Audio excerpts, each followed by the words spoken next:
বন্ধুরা, আজকে সর্ষে রুই করবো। এই যে রুই মাছটা ভাজা করে নিয়েছি। কড়াইয়ের মধ্যে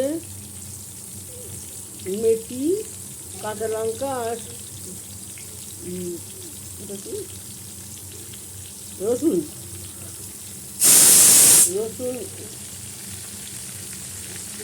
ফোড়নে দিয়েছি।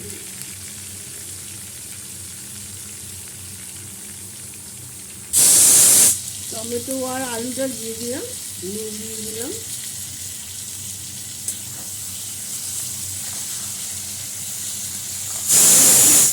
মাঝে মাঝে শাক পাল্টাবেন। সর্ষে মাছ করলে তা প্রচুর স্বাদ হয়।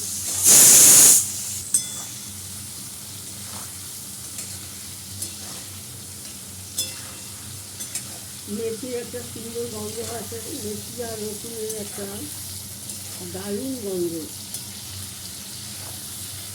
ক্যামেরার উপরে আপনাদের গন্ধটা তো বানাতে পারছি না, আপনারা করবেন তাহলে বুঝতে পারবেন। একরকমভাবে মেথি রুই মাছ খেতে খেতে এইভাবে করে খাবেন।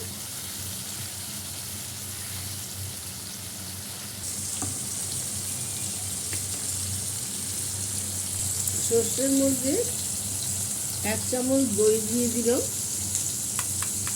তাহলে খেতে আরও ভালো হবে। এই সর্ষে দিয়ে দিলাম।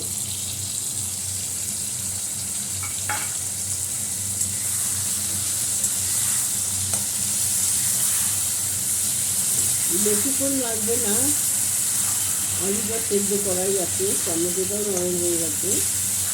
বন্ধুরা লাইক শেয়ার কমেন্ট করে দেবেন, আর এইভাবে করে খাবার খুব ভালো লাগবে।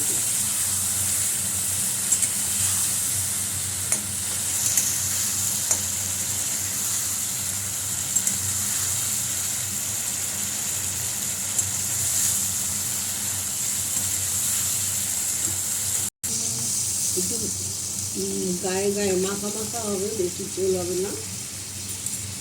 ফেসবুক থেকে দেখলে পেজটা ফলো করে দেবেন, আর ইউটিউব থেকে দেখলে সাবস্ক্রাইব করে দেবেন।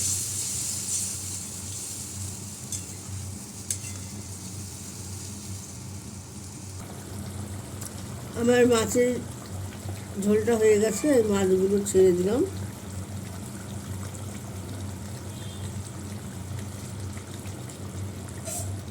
ধনেপাতাটা দিয়ে দিচ্ছি। মাঝে মাঝে মুখ পাল্টাবার জন্য এইভাবে করে খাবেন, ভালো লাগবে খেতে।